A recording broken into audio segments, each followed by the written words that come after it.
used to know what happens when the world ends.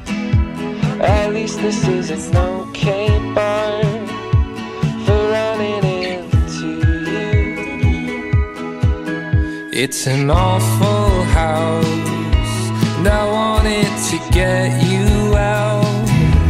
I'm working on a plan right now to come through.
Welcome to our room. Room tour. This is the receiving area. And we have our bedroom. This is the deluxe bedroom. Sobrang bango. What's this? I don't know what's that. Nakalak. And we have a bathtub.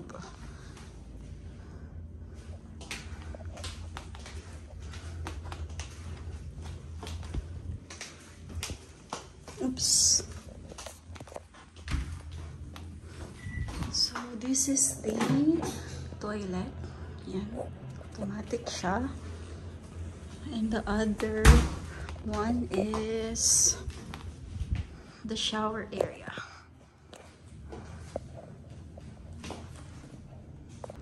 Welcome to Okada, Miss Cebu.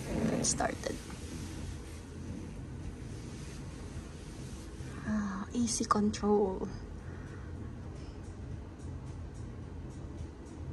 Yan, 18 lang.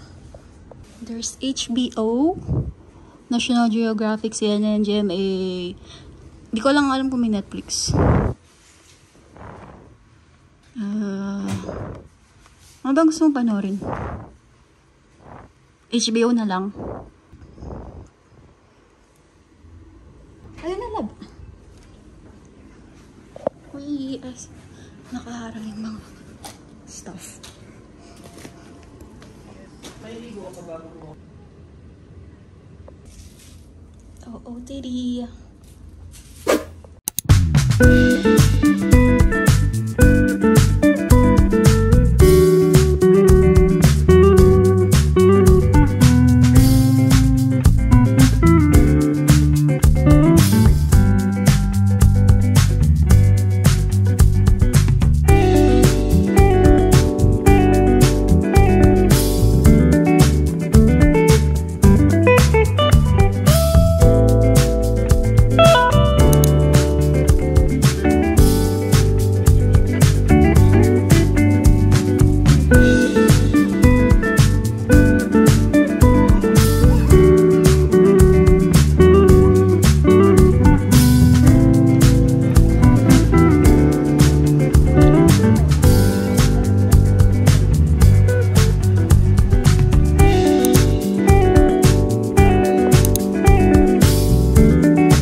Out of my head, try to stray, try to forget, but the thoughts, they seem to drown me instead. I've always wondered what it takes to fill this empty void inside, but now I've realized you were what I needed this whole time. Been around, no one else has got me feeling this way.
Hey guys, good morning. So today is our second day of our stay here at Okada, Manila. So kahapon nag-check-in kami dito sa Okada to celebrate our anniversary and also my boyfriend's birthday. So ayun, kakagising ko lang and also I just had my breakfast. So ayun guys, when you entered the hotel, it's very nice kasi super ano siya, mabango talaga as in kahit saan ka pumunta and everything is air-conditioned kaya hindi ka pagpapawisan. And also, yung Okada, hindi lang siya hotel and casino kasi meron din siyang mga retail shops, meron mga restaurants. Ayan, kahapon naglibot-libot kami and then tumingin kami ng mga shoes. Although medyo pricey lang kasi mga reseller. And also yung mga ibang retail shops nila medyo on a bit pricier side kasi mga high-end like yung Tommy Health, sorry, di ko alam kung paano i-pronounce yun, but Tommy yun, tapos mayroong Pandora, tapos ayun, yung mga hindi nyo usual na nakakita sa usual na mall. And also madami din dito mga restaurants. And kung nagtitipid kayo guys, meron ditong Jollibee. So, I think yun yung pinakamurang pwede nyong mabilihan ng food. And tinignan namin yung price. Parang same lang din naman yung price niya outside sa Okada na price. And ayun, marami kang pagpipilian ng restaurants. Merong mga Japanese, Mexican, Italian, Filipino. Ayun. Tapos, bawal pala dito yung outside food, bawal. Like, pag meron kayong dalang food, pag mag-check-in kayo or magpapadeliver kayo via Grab or Foodpanda, bawal yon. So, ang pwede lang is sa mga restaurants na nandito sa Okada, yun lang yung pwede yung dalhin sa room nyo. So, ayun, kagaya kahapon, bumili kami ng wine, tapos chips sa Family Mart. Ayan, kasi bawal nga yung outside food. So, yun lang yung convenience store na meron dito. Kaya, ayun lang, expect nyo lang medyo pricey siya. And ano pa ba? So, marami ding mga ibang amenities, like meron silang gym, 24/7 gym. Dalawa yung gym nila. Yung isa 24/7, open siya ng 24/7, nandun siya sa may Pearl Wing. And yung isa naman is sa Coral Wing. Yun is from 7 a.m. to 8 p.m. So, kung nag-gym kayo guys, you can bring your workout clothes with you para ayun, makapag-gym kayo. Kasi ako nakalimutan ko magdala ng workout clothes. Sayang nga kasi ang ganda ng nila ng gym kasi yun, malinis, tapos mga bago yung mga equipments nila, and merong personal coach doon. So if meron kayong mga workout na nahihirapan kayo, pwede kayo magpa-help. And also meron din pala silang indoor and outdoor pool. I'm not sure sa indoor pool if may access yung mga guests doon. Pero sa outdoor pool, yun, merong access yung mga guests na mga naka-check-in. Ayun, kahapon, pumunta kami doon kaso sobrang init kaya hindi na kami masyado nakapaglibot. And actually, may dala akong swimsuit kaso parang tinatamad na kaming pumunta doon. Mas gusto na lang namin na magstay dito sa room. At ayun, staycation, ganun. And medyo binago ko lang yung setup kasi nangangalay na yung kamay ko. Wala ko na dalang tripod. So, ayun na nga. Ang ganda lang ng mga amenities dito kasi lahat talaga bago as in. So far wala akong nakita na defective na gamit kasi before, na-try na namin na mag-check-in sa mga ibang mga 5-star hotel, luxury hotel. Pero usually talaga meron kang masasabi na may sira or kagaya nung last time na nag-check-in kami nung birthday ko. Hindi ko na sasabihin kung ano pangalan ng hotel, pero yun yung sira yung oven, tapos luma na. Dito talaga hindi. As in, wala akong nakitang kahit na nasira or luma. As in, lahat bago. So, by the way, kinuha na pala namin na room is a deluxe room. We booked it through Agoda. So, hindi ko lang sure if nakatipid kami. Kasi parang halos same lang din naman yung price niya pag nag-book kayo sa website ng Okada. So, yung kinuha naming room is 12,200 per night. And kung titingnan niyo yung sa website is 13,000 siya per night. So, konti lang naman yung difference. I'm not sure kung ano ba yung best way para makatipid. Although, ang tagal na namin na binook yun, like March pa lang.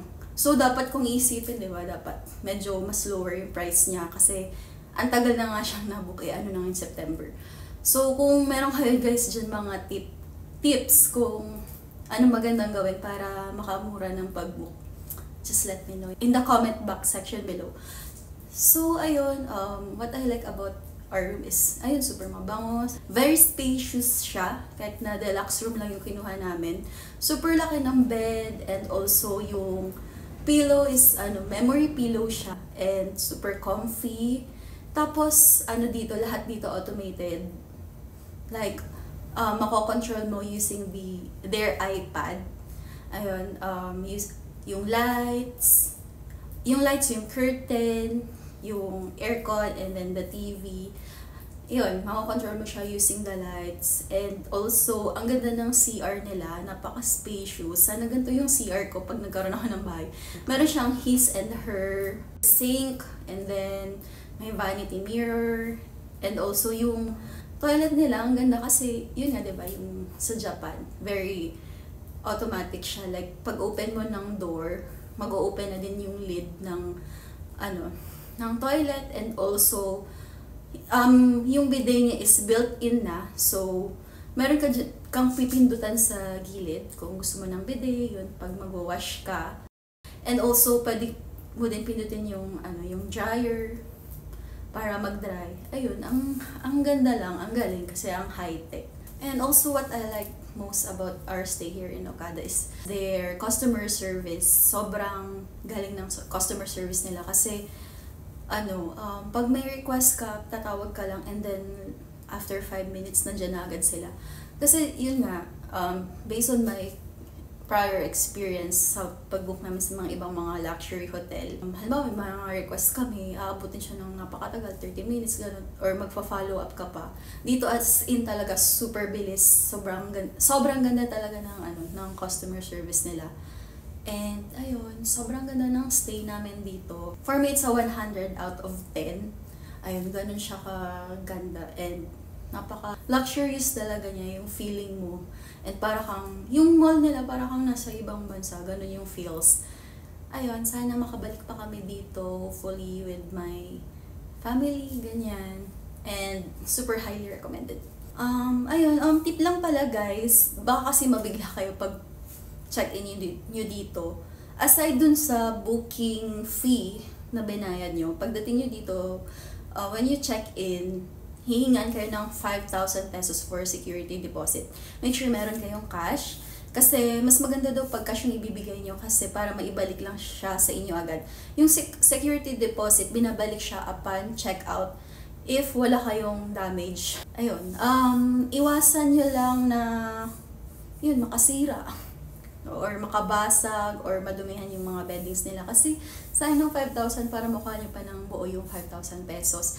And yun nga, dapat cash para maibalik siya sa inyo agad. Kasi kung credit card or debit card, medyo matagal daw bago siya ma-i-process. So, ayun, make sure to bring cash with you. And also, ayun, sobrang daming freebies. Maganda pumunta dito if meron kayong mga occasions, special occasions like birthday or anniversary. Pwede kayo mag-request ng complimentary cake. Ayan, kahapon, birthday kasi ng boyfriend ko. So, binigyan kami ng complimentary cake. And in fairness, sobrang sarap niya. Dark chocolate cake siya. Hindi lang siya yung one slice of cake, kundi isang buong cake talaga siya na mini cake. And yun nga, masarap. Tapos, binigyan din kami ng yung mga snacks, Filipino snacks. Yun, complimentary din yun sa lahat ng guests. So, ayun, pwede kayo mag-request ng kung ano-ano, like extra shampoo, and also, nag-request kami ng ice. Tapos yung binigyan nilang ice sa amin, napakalaking ice, yung nasa cooler. And hanggang ngayon, hindi pa siya nauubos, hindi pa siya natutunaw. Ayun. And also pala guys, kung makita nyo yung ref dyan, yung private bar, wag nyo yung bubuksan. Kasi kung may kukunin kayo dyan na isang item, tapos nakalagpas na yung 60 seconds, i-charge yun sa inyo.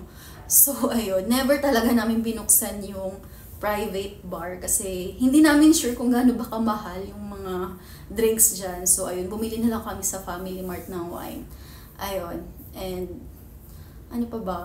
So, ayun, magdala kayo ng workout clothes and then pang swimming. And utilize nyo lang yung mga pwede nyo i-request kasi sobrang ganda talaga ng customer service nila. And ano pa ba? And also, ayun na nga, meron din nga silang casino. So, nag-ikot-ikot kami kahapon. Kaso, unfortunately, bawal mag-video and mag-take ng photos. For as low as 100 pesos, pwede na kayo makapaglaro.